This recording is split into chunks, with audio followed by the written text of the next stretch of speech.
High five. Hi, welcome to the Bulletin Sports Show. This is the first of 4 Bulletin Sports shows brought to you by GUTV that we will have this semester. We talk about everything about Gonzaga basketball. We're the only podcast or video podcast that really does that.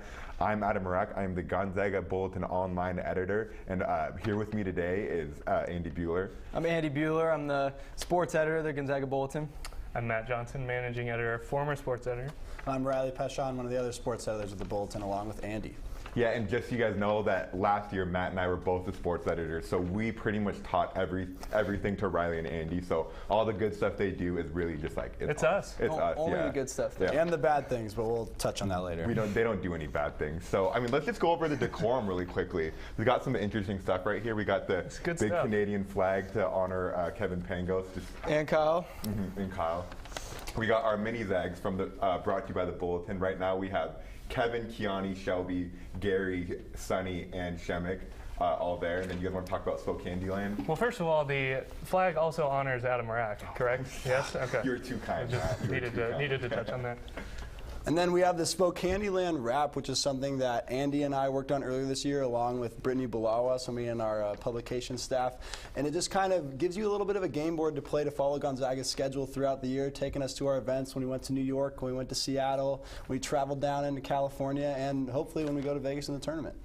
And along with that, we have a Tent City sign that I managed to somehow come away with my sophomore year here from tents 1 through 10. And I won't say if they let me take it or not, but we have it now. Come away with as well. This final piece is just the cherry on top. Stephen Gray jersey. I mean, I have no further comments. It's a fantastic jersey. Great addition. Yeah. So just, actually getting to real basketball and real basketball topics. So starting off, it's the landscape of the WCC right now. Gonzaga, we're out to a pretty big lead, 16-0 or 17-0? 16-0. St. Mary's is second. They're 12-4 in conference. BYU is third, 11-5. St. Mary's kind of the only real competitor that really gave us any competition. They're 20-7 overall. So, what do you guys think of the WCC so far? I think it's pretty strong. Just in terms of the top, especially when you look at St. Mary's and BYU this year, definitely near the bottom, there's some teams that don't necessarily compete as well with LMU and Pacific. But when you look at St. Mary's and BYU, and I like to look at especially Portland and Pepperdine this year, they've given Gonzaga a little bit of fits just in certain aspects of the way they play their games, and how Mark Few's touched on so many times. When you travel down to their arenas, especially on the road, it's difficult when you watch film to see all those arenas that are just kind of empty when you're watching, let's say, like a Pacific San Diego game. But when the Zags travel down there, it's packed, the players have an extra energy, and it's difficult to deal with. And when those teams are this talented, like BYU and St. Mary's are this year, it's definitely difficult to handle on the road. And I have a team I'll really give a special credit to, and that is Pepperdine, because they have given us a huge test on the road. They almost beat us down at their place, dinky little gym. And they came in here and they gave us a really good test for our first half just a couple weeks ago when they were here. And so I just think they deserve a lot of credit, especially for giving us a good game in McCarthy. Not a lot of WCC teams have done that recently. And I think the second half of the WCC play, we had a good opportunity to see the Zags go to, especially their Bay Area trip, both sellout games at USF and Santa Clara, games where a guy like Jared Brownridge can go off, shoot the lights out. Gary necessarily needed help from Eric defending him. Same thing at San Francisco. Go down and play St. Mary's. We're getting their best shots, and I think that will provide ample test to come March. Yeah, and on Tuesday when the team had media availability, they actually talked about that a lot. They said that, Kevin really emphasized that they don't really mind it. The crowds don't bother them. We've all played basketball before. When it's loud and crazy, it just makes you play better. But the thing is, though, that when that crowd is going crazy, it helps the other team more than it hurts your team. So they're the ones that are hitting threes, and we saw that against St. Mary's too. Every time Aaron Bright would somehow make a jump shot, he hasn't barely done it all season. The crowd would just go nuts. Whenever Waldo would get a post up, the crowd would go nuts, and they were visibly showing it too, just their emotion and everything. And I think that's a big factor in how well they play. Yeah, we talked about it on an earlier podcast. These schools really get up for the Gonzaga game, and that, as you said, it doesn't. I don't think it so much hurts us. Gonzaga is used to playing games in tough environments, but it sure gives a boost to those other teams that probably aren't used to having their crowds come out. You know, it's probably double the size of normal games. Probably gives them a big boost. And particularly with St. Mary's, I mean, I think that was the loudest I've seen their crowd in the past 4 years when the Zags have traveled down there. Even when we were number one, because that game wasn't necessarily as close as we saw last week. But I mean, when you have a Gales team that is looking to make a tournament run right now, they're sitting at 20-7 overall. They're kind of on the bubble, and a Zags win would have been huge for their resume. But I mean, when they're up 17 in the first half, that whole place is going insane. And I haven't seen anything quite like it. I think one of the important things, if we want to focus on the St. Mary's game that Riley, you touched on in your column this week, is that they came out and they made their first 7 out of their first 9 threes. They were shooting the absolute lights out, up 17, and I think the way the Zags responded to that, because you know that that's going to drop off. You know that that's not going to last forever. But the way that the Zags responded to that with defense, making the correct baskets, I think that that's something that we can really see as beneficial coming up.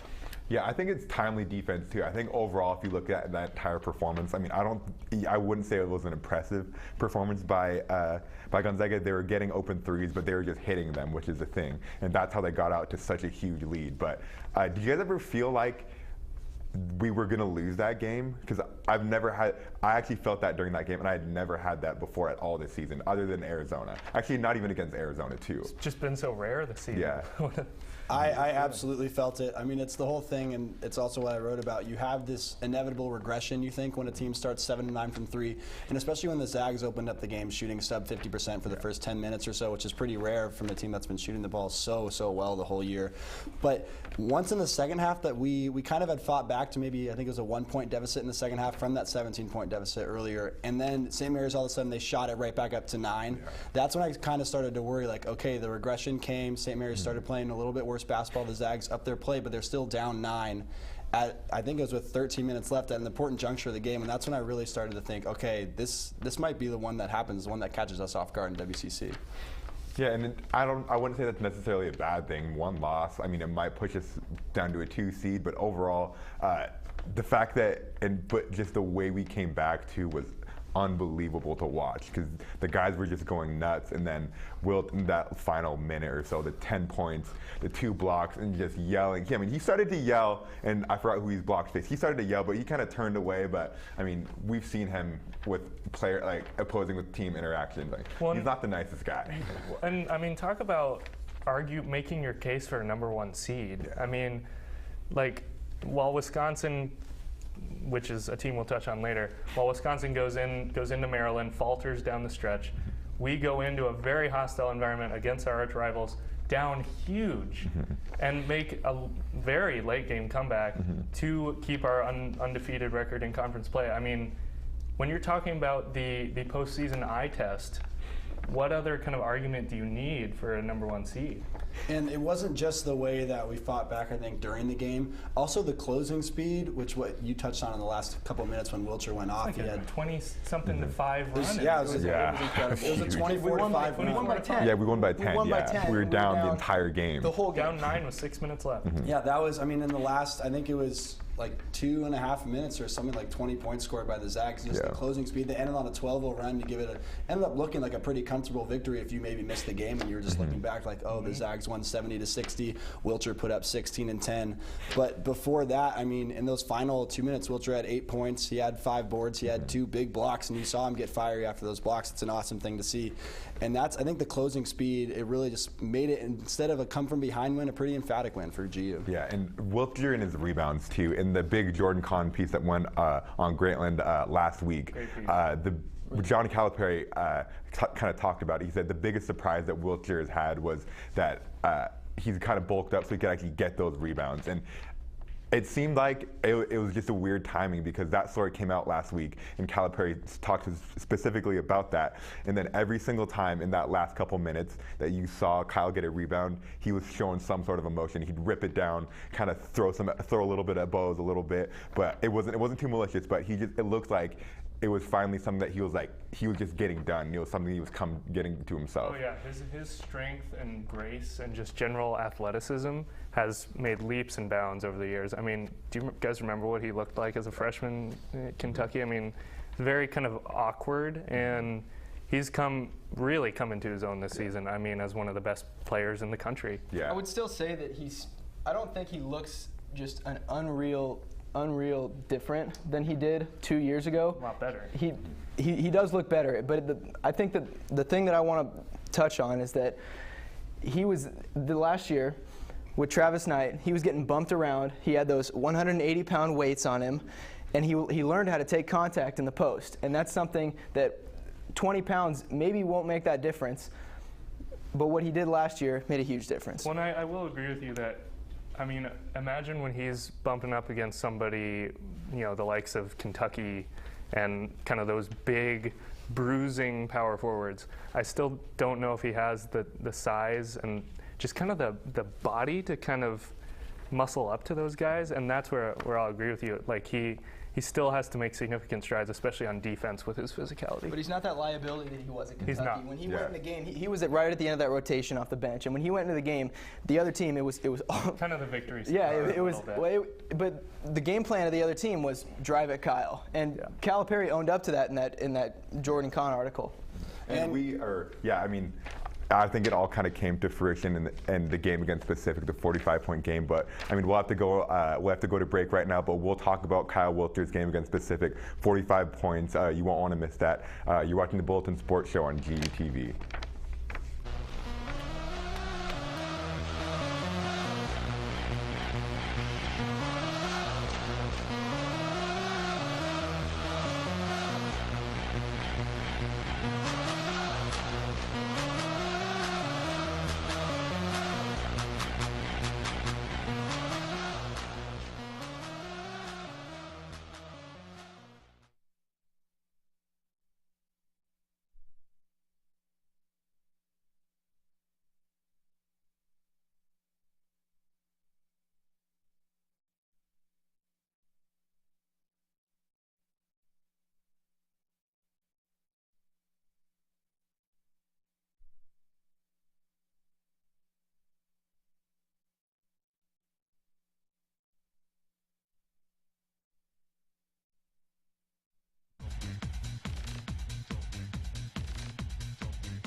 Hi, welcome back to the Bulletin Sports Show on GUTV. Just a reminder, I'm Adam Rack here with the Bulletin Sports staff. We're just talking everything about Gonzaga basketball right now. And right before the break, we briefly mentioned Kyle Wilter's unbelievable game against Pacific, 45 points on I don't know how many shots. It was less than 20, 22 shots, which is unreal for especially for a big man like that.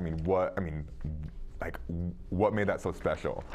45 points, 15 of 22 from the field, 7 of 9 from deep. But what we were talking about before the break and how Wilter's kind of gotten his body a little bit bigger, we've always known he can shoot, and he went 7 of 9 from 3 in that game.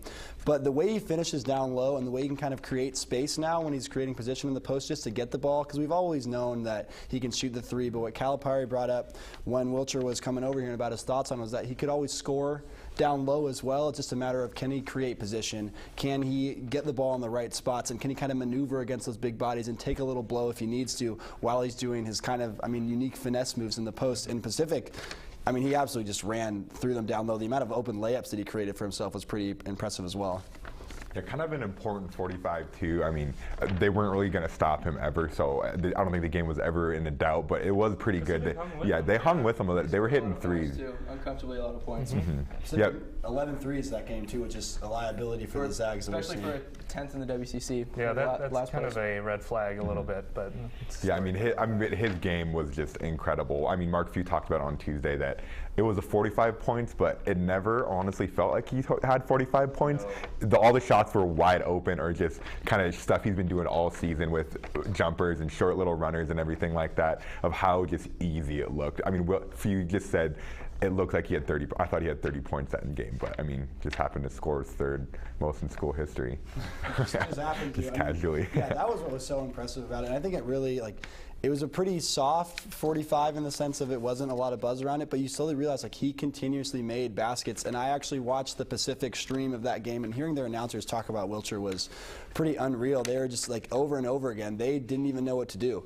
They like after the first, he had like 15 in the first like 12 minutes or so, the announcers were just saying, you know what, like he's going to keep getting his buckets, and I don't know if we have any one man who can stop him. And he was doing it in such a variety of ways. It was crazy.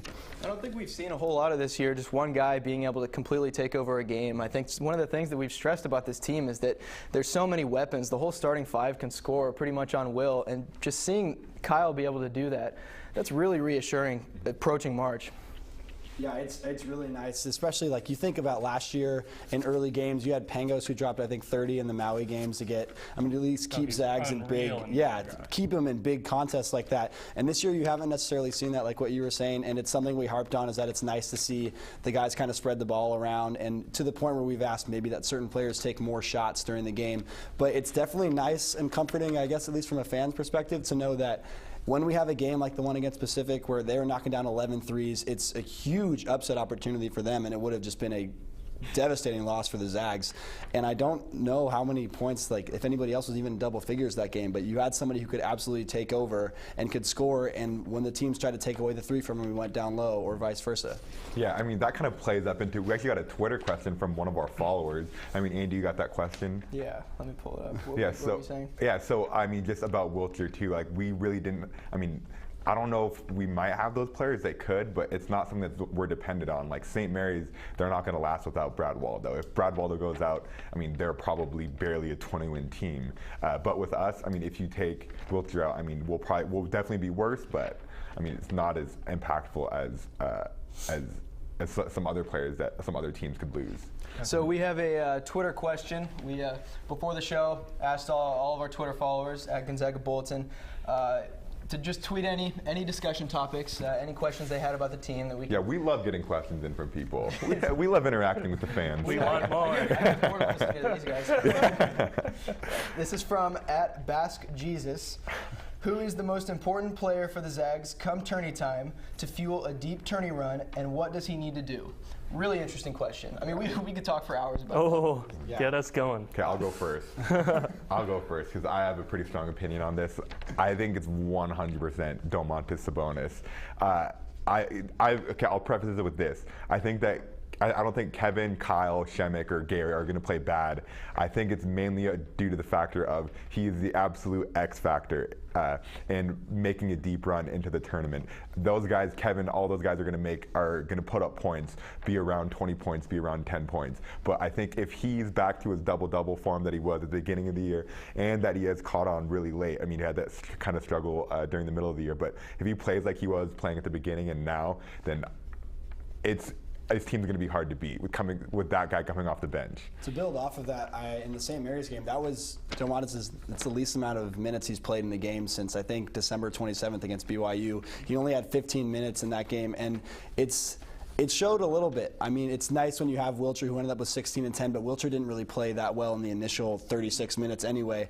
And yeah, having that depth and having somebody who can slide in, especially with foul trouble, I think that's a great point with Sabonis I hadn't thought about before when you brought that up, is like when he's in that form, you have that depth to have a double-double off the bench. It's really, really helpful in case Shemek were to pick up two easy, cheap ones in the first half. What really struck me when you read the question, Andy, was Kevin Pangos' ability to get a lot of shots up. And I think in terms, I feel like some of the guys like Wilcher and Sabonis, they're going to play the way they're going to play. I don't know if there's as much room for kind of change besides maybe giving Sabonis more minutes, which I'm totally in favor of. But I think when Kevin Pangos, which is rare, when he gets that kind of spark that he needs to put up shots and really needs to keep his team in the game, I think that can be a very good thing for the Zags and very important. I mean, even remembering the NCAA tournament a few years ago, I think they beat West Virginia or something in the second round. Kevin Pangos really stepped up that game. And again, I'll go back to Pepperdine at home. Kevin Pangos put up more like double the shots he normally does in a game in the first half.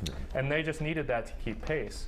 So I think against these really tough teams that the Zags are not going to be used to playing. I mean, they haven't. If they're matching up against maybe a number 5 or higher seed in the tournament, they're not going to have a lot of experience against those type of teams.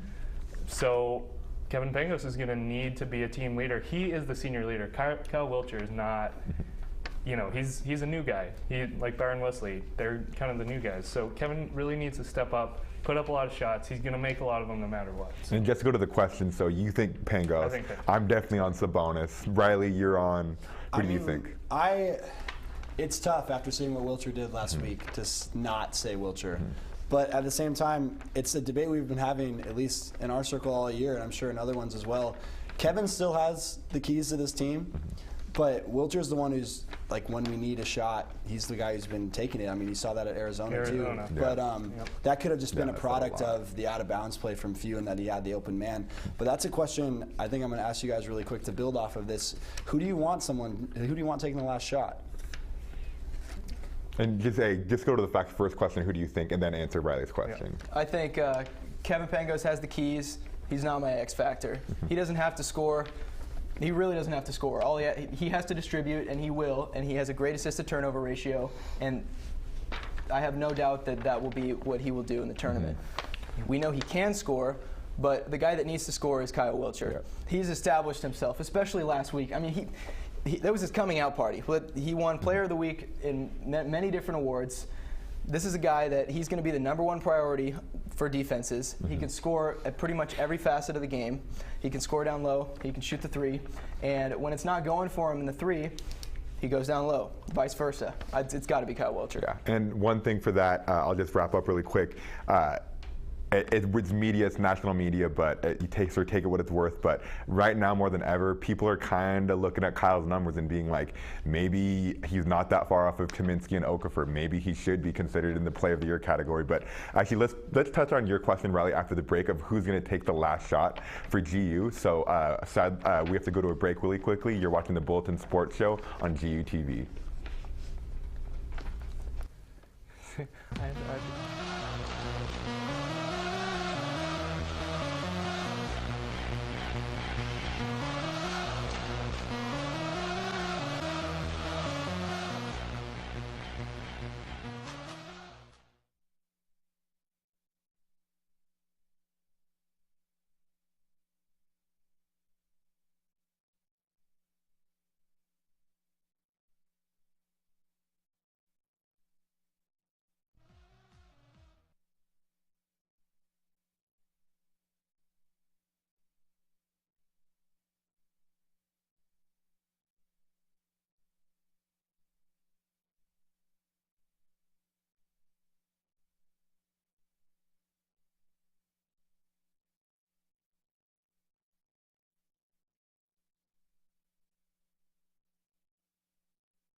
Hi, welcome back to the Bulletin Sports Show, and here in the GUTV studio, just hanging out, talking some GU hoops right now. So Riley, let's get to you. Let's get right back to it. So what'd you got? Okay, you mentioned Wilcher in the same sentence as Frank Kaminsky of Wisconsin and Jahlil Okafor, the fantastic freshman out of Duke. I'm also going to throw Seth Tuttle in there. UNI. Yes, thank you, from Northern Iowa. But the four things the thing that those four have in common, great team. They're all the 4 PER leaders in college basketball right now. PER, for anyone who hasn't heard, it's player efficiency rating. It's kind of an encompassing metric created on a Basketball Reference that kind of measures just your overall impact on the floor. And right now, #1 in the country, Frank Kaminsky of Wisconsin. He's doing crazy things. People are really comparing him to how Olenek played on the G1 team. But second, right now, not Jahlil Okafor, not Seth Tuttle, it's Kyle Wilcher, especially after that explosive last week that he had. And it's a really tight race between Wilcher, Okafor, and Tuttle, whereas Kaminsky's kind of sitting at the top with some room. But Kyle's really, really thrown his name on the first-team All-America ballot. That was such a fast ascension. My God, I mean, he's #2 in the country in player efficiency rating. Yeah. That includes both sides of the ball. You're talking a guy who was so one-dimensional coming into college, and even at Kentucky, he was one-dimensional. And now seeing that, I mean, that's really, really impressive. Yeah, and just to touch on, I mean, GU versus Wisconsin, we'll talk about that in a second, but I mean, it's not like his scoring has drastically gone up later in the year. He had those huge 30-point games in the NIT tournament, and then it's never really seemed like his scoring's gone up. So what's making his efficiency rating go up? That means it's his defense. That means he's actually playing well on defense and getting stops. I mean, and kind of doing the one thing that he's been criticized for ever since high school. And his rebounding totals have gone up for sure as well. He's only averaging 5.8 boards per game right now, but I mean, in the last couple, just last week, he had 7 boards against Pacific, and then he grabbed, I think it was 12 against St. Mary's, or 10 or 12. But yeah, his rebounding ability has definitely gone up, and he takes care of the ball. He's only averaging 1 turnover a game for someone whose usage rate is so high when he's on the floor. And I think that's really helped his numbers go up as well. But he's a great passer too. He's a great passer for a big. He's averaging almost 2 assists a game. Yeah. We have a lot of guys who, if they kind of get their heads together, they can pass pretty well. Yeah. Our bigs can. I mean, Shemek can make some great passes. It's a huge defensive liability playing against the Zags to throw the double out there, as we've seen throughout the year. And another team to do that against, what we were just mentioning, Frank Kaminsky in Wisconsin. And that's really when we're talking about the Zags seeding come March and the times that they'll play big games. It's Wisconsin and GU for that final #1 seed. And the Badgers just dropped one at Maryland, and that I think might really hurt them. But do you guys think they could still threaten if they win out and the Zags win out? I mean, I think part of that is definitely just getting lost in the whole crowd surfing or crowd at the end of the game when crowds go on the court. But it's kind of getting lost in that of like that bigger issue. But I don't think it was that big of a loss for Wisconsin. I mean, Maryland, top 13 team, very really good, very fantastic freshman. Yeah, Des Wells is starting to get. He had a great game too. So honestly, like from what we've been hearing, that almost would drop Wisconsin out, but I don't think that is really a bad loss at all. Here is their bad loss though. 67-62 at Rutgers on January 11th. Now, if we're talking bad losses, that's a bad loss. It's about as bad as it's going to get. I don't think Kaminsky played in that game, did No, he? he was hurt that game. Okay, so that's a factor, and the tournament committee will consider that, obviously. But I mean, you look at the Zags though, and the number that I think is so important, besides the 5-1 against top 55 PPI teams, is they don't have a bad loss. When you look at the bad loss category on a resume, there isn't one. There's a loss against Arizona that honestly you can view as a neutral game pretty much at this point, a 3-point overtime loss on the road against an Arizona team. I think a lot of people do consider it pretty neutrally. Like they know the Zags were in control of that game for 95%. You know, on the road in McHale, 14,000 people going nuts, ESPN game, everything, and then we lost by 3. I mean, it's still with a a shot to win. With a shot to win it, yeah. We were up most of the second half as well. I mean, you look at the Zags schedule. Last week, if we would have lost to St. Mary's, no one would have pointed to that and say it was a bad loss. That's a rivalry game on the road in front of a sold-out crowd on national television. That's not a bad loss. But when we're talking about the #1 seed, teams that are the #1 seed are the teams that are winning those games. Yeah. And when we're talking about GU and Wisconsin, GU has won those games, and it's tough for Wisconsin because they're not playing bad basketball. They didn't play bad against Maryland. No. They just happened to lose, and I think that will lend itself to the Zags getting the #1 seed. And I think a big thing, 1 or 2, like let's say the Zags were to falter, hopefully not on senior night this weekend, but maybe in Vegas, that 1 or 2 is going to happen in Seattle. It's going to happen, or at the very least in Portland, in the Pacific Northwest. And that is such a big positive for this team that's really struggled making it to the Sweet 16 and beyond in recent years, to have those first couple games be in Seattle and be at a location that we play at every year for Battle in Seattle, and that there's a huge fan base over there. Familiarity. All works for us. Those are home games if they're in the Northwest. Those 2 home games. I mean, I don't want to write it down, but like you could definitely write it down that we're going to get to the Sweet 16 because of that. So that's all the time we have for this show, sadly. We'll be back next week at 3 o'clock at the same time, right here, same seats, hopefully everything. So I'm Adam Marak, Andy Bueller for Andy Bueller, Matt Johnson, Riley Pechon. You're watching the Bulletin Sports Show on GUTV. You guys have a good night and enjoy the San Diego game and BYU game as well. Happy senior night. Happy senior night. Go Zags.